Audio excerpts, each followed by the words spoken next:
So this horse was new to me, obviously. It was a little bit overdue, and I'm just going to kind of walk you through the whole process of basically trimming his feet back to being in good balance and putting front shoes on him.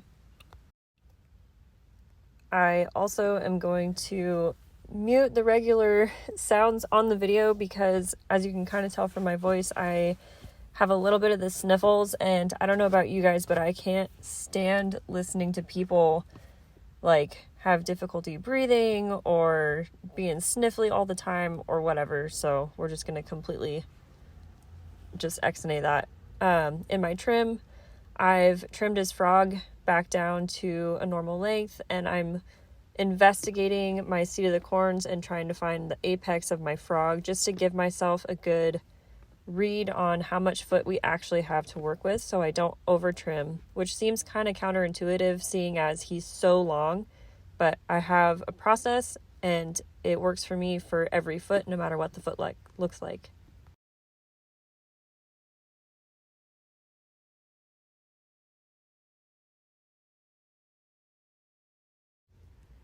Throughout the video as well, you'll see me go back and kind of reside it for level, just checking that before I trim that I'm trimming first where it needs the most length removed. I also got this super cool hoof knife from JH Forge, shout out. It's quickly become my favorite hoof knife, and the back side of it doubles as a hoof pick, which is perfect for investigating little areas that might have some rocks or some abrasive material that you don't want to dull with your knife. Okay, so this is our baseline. We've trimmed our heels back, kind of found our apex, got an idea of where it needs to be trimmed to, and now we start the long process of removing about 2.5 inches of hoof wall. And yes, eventually I will figure out how to get a better camera angle so you guys can get a closer upfront look at what I'm doing.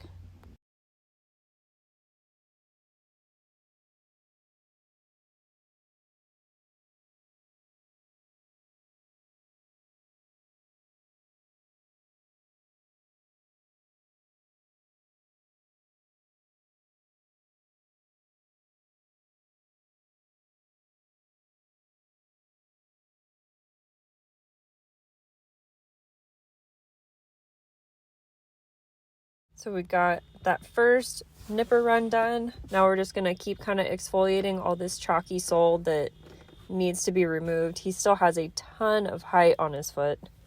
So just trying to find where those basic parameters are of where his foot needs to be.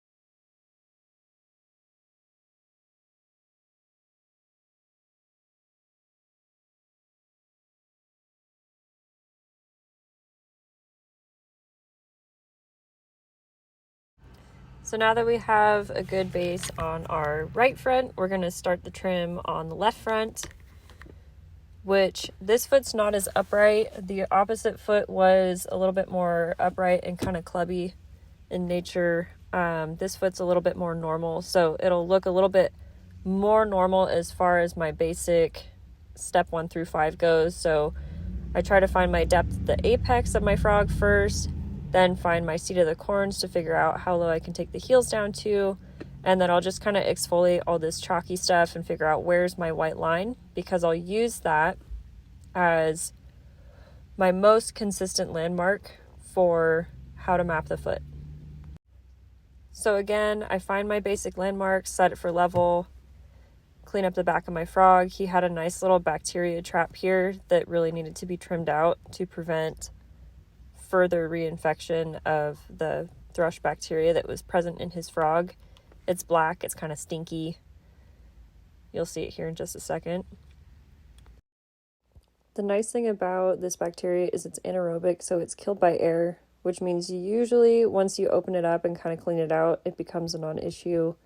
If it does get worse than this, it can infect the internal structures and cause quite a bit of discomfort for the horse.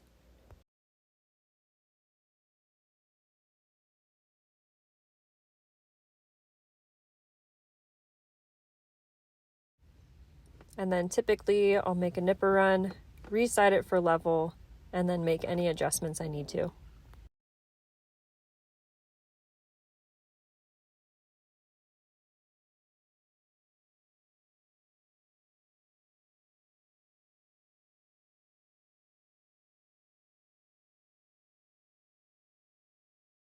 So I tried manually zooming in here, not having it zoomed in on the video, but doing it through editing, and it just kind of decreased the quality of it. So again, kind of new to this whole video editing thing, so we'll get it figured out.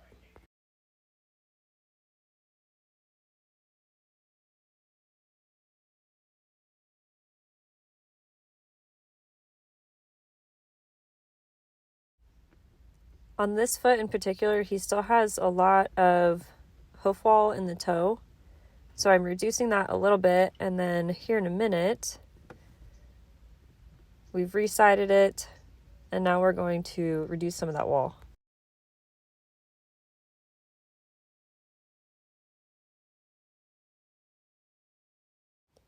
By doing this, the idea is that we have a uniform hoof wall thickness all the way around the foot, which means no flares and no distortion. That's the goal anyway.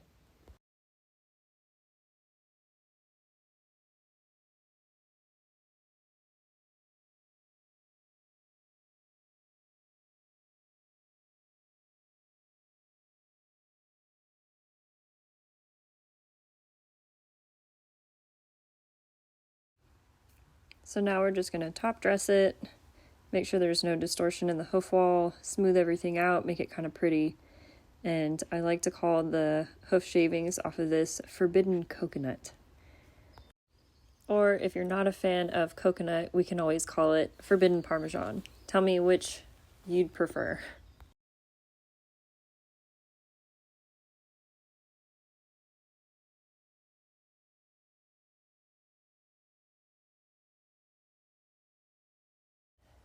Siding the foot once again, and then realizing that my rasp is not within my reach. Had to go back and grab it, making sure everything's nice and level and happy before we put the shoe back on.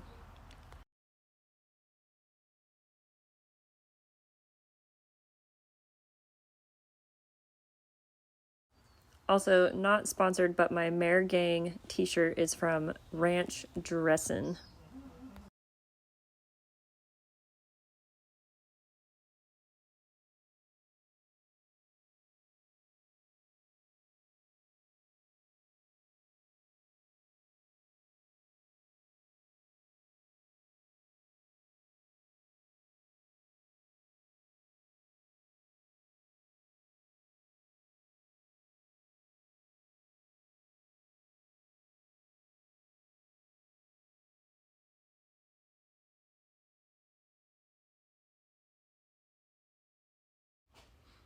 I'm just going to make sure I like my shoe fit and my placement, and then like in Happy Gilmore, we're just going to tap it in.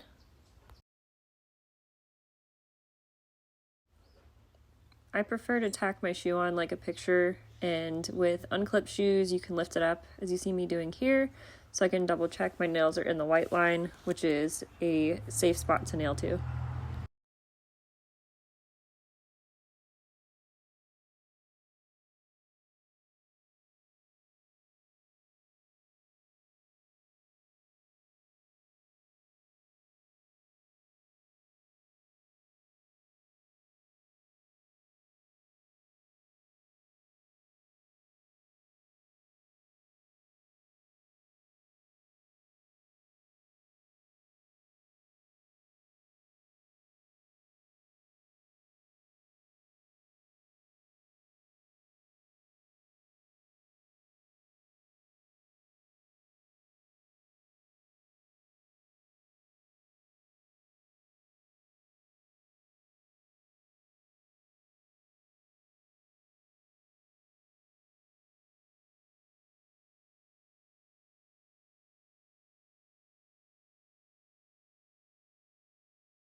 So now that his right foot is done, we're moving over to the left foot. I'm going to double check that little bacteria trap he had in his frog and make sure that we're not leaving a spot behind where bacteria could kind of get trapped in and destroy some more of that frog tissue.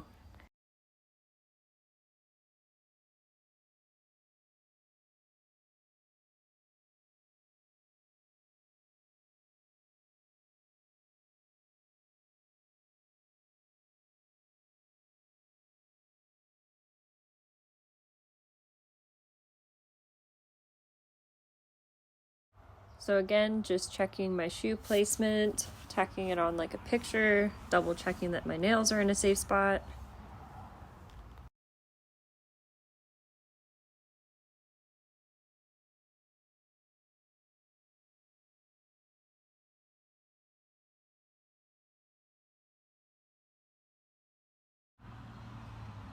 So because we're not in optimal working conditions, we're kind of in grass. So when I set his foot down, I can't really check around the perimeter of my shoe once the foot is on the ground.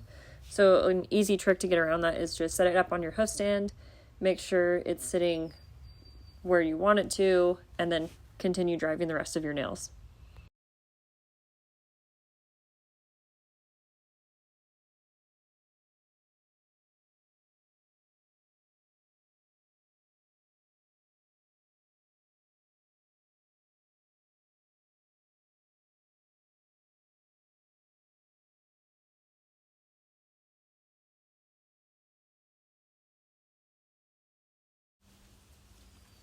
So when I checked it, that nail was a little bit lower than where I wanted it.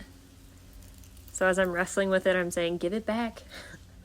So I will re-drive another nail and it'll come out in a better spot.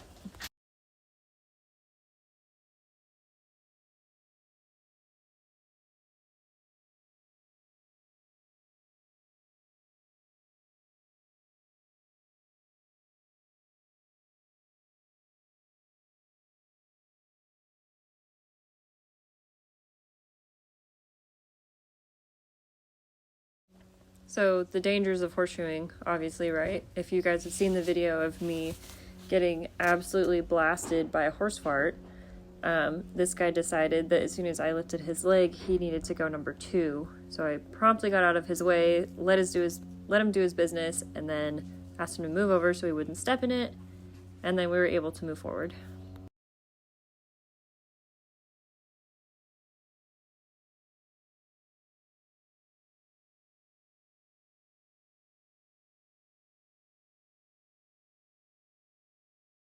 It's all good, just sometimes when you gotta go, I guess you gotta go.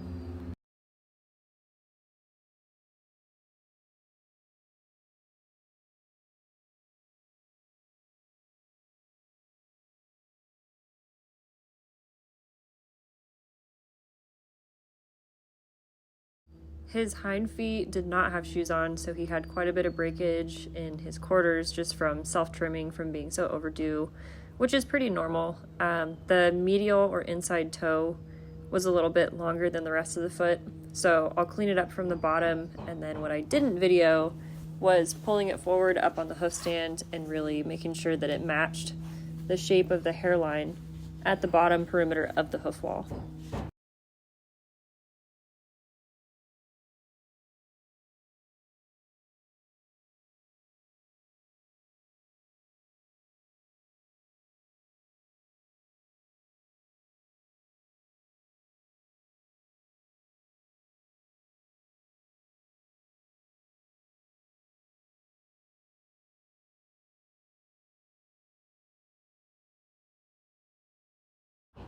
A lot of the time, especially in the summer, out here in California, I will do a lot of my trimming with my nippers instead of trying to drag my nice knives across the super hard hoof wall and just tear up my knives.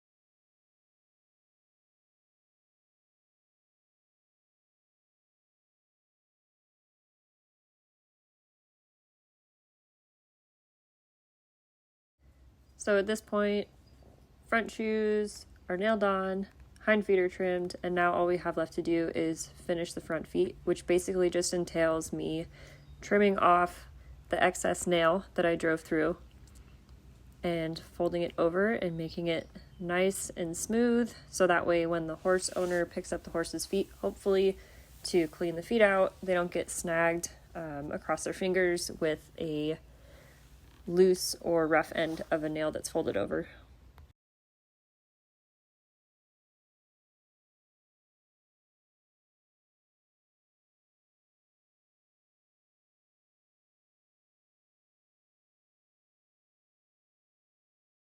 It's also at this point in the video that I realized I should have started recording from the very beginning of pulling the old shoes off from this angle.